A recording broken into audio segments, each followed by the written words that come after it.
बिस्मिल्लाहिर्रहमानिर्रहीम। अस्सलाम वालेकुम। बनी नौ इंसान की इब्तदा हज़रत आदम अलैहिस्सलाम की तख्लीक से होती है। 1,24,000 अनबिया किराम में सबसे पहले नबी और पहले इंसान हज़रत आदम अलैहिस्सलाम हैं।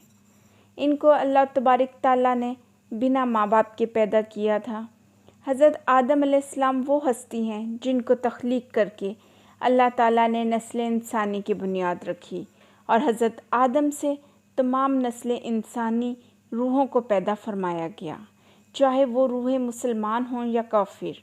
नाज़रीन और सामाइन, आज की इस वीडियो में हम आपको बताएंगे कि हज़रत आदम अलैहिस्सलाम को किस तरह बनाया गया और आपके जिस्म मुबारक को बनाने के लिए ज़मीन के कौन कौन से हिस्से की मट्टी ली गई और आपकी तख्लीक अल्लाह तबारक ताला के दस्त से हुई या फ़रिश्तों ने तख्लीक किया। और जब अल्लाह तबारक ताला के 4 मुकर्रब फ़रिश्ते ज़मीन से मट्टी उठाने के लिए आए तो ज़मीन रो रो कर उनके सामने क्या फरियाद करने लगी। इन सब सवालों के जवाब आपको आज की इस वीडियो में मिलेंगे। इस वीडियो को आपने मुकम्मल देखना है। मुअज़्ज़ज़ नाज़रीन और सामाइन, अल्लाह ताला की ज़ात अक़दस के बाद सबसे पहले जिस हस्ती को पैदा फरमाया वो नबी पाक सल्लल्लाहु अलैहि वसल्लम का नूर अक़दस है और फिर आप सल्लल्लाहु अलैहि वसल्लम के नूर अक़दस से तमाम मखलूक़ात की तख्लीक हुई। अल्लाह तबारक ताला का अर्श, लोह कुर्सी, अल्लाह के मुकर्रब फ़रिश्ते, ज़मीन और आसमान की तख्लीक आपके नूर अक़दस से हुई। इन सब को पैदा करने के बाद अल्लाह तबारक ताला ने हज़रत आदम अलैहिस्सलाम को पैदा किया। हज़रत आदम अलैहिस्सलाम की तख्लीक 4 चीज़ों से हुई: मट्टी, पानी, हवा और आग। जब अल्लाह करीम ने हज़रत आदम अलैहिस्सलाम की तख्लीक का इरादा फरमाया तो फ़रिश्तों से फरमाया कि तर्जमा, और अल्लाह ताला ने फ़रिश्तों से फरमाया कि मैं ज़मीन में अपना नायब बनाने वाला हूँ। ऐसी मखलूक बनाने का अल्लाह ताला ने इरादा फरमाया जो सोचने और समझने के काबिल हो, जुल्म भी कर सकती हो और इसमें रहम करने का मादा भी हो, नफ़रत भी करती हो और मोहब्बत भी कर सकती हो, अल्लाह ताला की इबादत करने वाली भी हो और नाफरमानी भी कर सकती हो। इसमें हर काम करने की अहलियत मौजूद हो। इस मखलूक में हर तरह की खसूसियात मौजूद हों।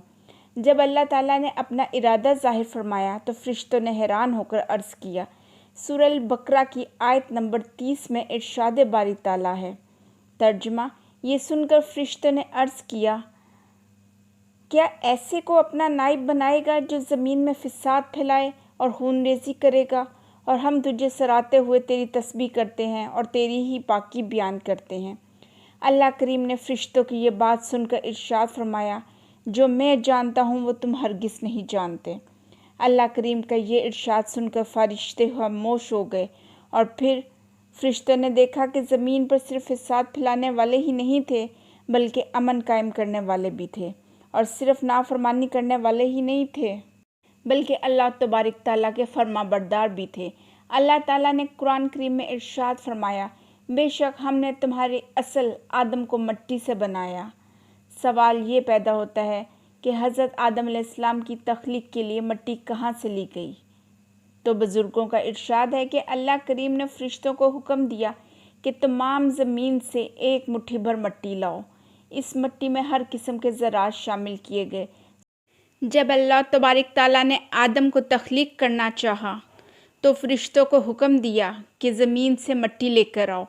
तो जब हज़रत जिब्राइल अलैहिस्सलाम ने मट्टी लेना चाही तो ज़मीन ने पूछा कि आप मट्टी क्यों लेना चाहते हैं? तो आपने बताया कि अल्लाह इस ज़मीन में इंसान को बनाना चाहते हैं जो ज़मीन पर खलीफा होगा। ज़मीन कहने लगी कि मैं खुदा की पनाह मांगती हूँ कि मुझसे कुछ कम किया जाए या कुछ खराब किया जाए। तो हज़रत जिब्राइल अलैहिस्सलाम बिना मट्टी लिए वापस आ गए और कहा कि ज़मीन ने तेरी पनाह मांगी तो मैं तेरे नाम और अज़मत की वजह से बिना मट्टी लिए वापस आ गया। अल्लाह तबारक ताला ने हज़रत मीकाईल अलैहिस्सलाम को भेजा तो वो भी वापस आ गए। इसके बाद अल्लाह तबारक ताला ने हज़रत इज़राइल अलैहिस्सलाम को भेजा। मट्टी ने उनसे भी पनाह मांगी तो हज़रत इज़राइल अलैहिस्सलाम ने इरशाद फरमाया कि मैं अल्लाह की पनाह मांगता हूँ कि मुझसे हुक्म अदूली ना हो जाए اور وہ مٹی لے کر اللہ تبارک تعالیٰ کے سامنے حاضر ہو گئے۔ تو اللہ تبارک تعالیٰ نے انہیں روح قبض کرنے کا کام دے دیا، اور اللہ تعالیٰ نے ارشاد فرمایا کہ تم نے اس مٹی کو زمین سے الگ کیا ہے اور تم ہی اس کو زمین میں ملاؤ گے۔ اس طرح اسرائیل علیہ السلام کا نام ملک الموت پڑا۔ ہمارے نبی پاک صلی اللہ علیہ وآلہ وسلم ارشاد فرماتے ہیں کہ اللہ تبارک تعالیٰ نے حضرت آدم علیہ السلام کو ایک مٹھی مٹی سے پیدا کیا جو پوری زمین سے لائی گئی تھی، جس میں لال، سفید، کالی، نرم اور سخت مٹی شامل تھی۔ بعض مفسرین کہتے ہیں کہ حضرت آدم علیہ السلام کی مٹی میں 60 قسم کے رنگ شامل تھے۔ جب زمین سے مٹی آئی تو اس کا گاڑا بنایا گیا اور وہ تمام رنگ آپ کی اولاد میں پائے جاتے ہیں۔ جب مٹی سے گاڑا بن گیا تو اس پر کئی سال تک بارش برسائی گئی اور پھر کئی سال ہواؤں سے اس کو خشک کیا گیا اور وہ بجنے والی مٹی کی طرح ہو گئی جس طرح ٹھیکری ہوتی ہے۔ پھر اللہ تبارک تعالیٰ نے فرشتوں کو حکم دیا کہ اس کو وادی نعمان میں رکھ دو جو میدان عرفات کے پاس ہے۔ پھر اللہ تبارک تعالیٰ نے اپنے دست قدرت سے حضرت آدم علیہ السلام کا پتلا بنایا۔ جب حضرت آدم علیہ السلام کا پتلا بن گیا تو فرشتے دیکھ کر بہت حیران ہوئے۔ پھر 40 سال تک پتلے کی صورت میں حضرت آدم علیہ السلام بے جان پڑے رہے۔ اب اللہ تبارک تعالیٰ نے روح کو حکم فرمایا کہ اس قالب میں داخل ہو جا اور تمام حصوں میں پھیل جا۔ قریب پہنچی تو جسم کو نہایت تنگ و تاریک کوٹری کی مانند پایا، اندر جانے سے رک گئی۔ اب نور محمدی صلی اللہ علیہ وآلہ وسلم سے وہ قالب جگمگایا تو روح دھیرے دھیرے اندر داخل ہونا شروع ہوئی۔ جب سر میں داخل ہوئی تو آپ علیہ السلام کو چھینک آئی، اور جب زبان میں پہنچی تو آپ نے الحمدللہ پڑھا۔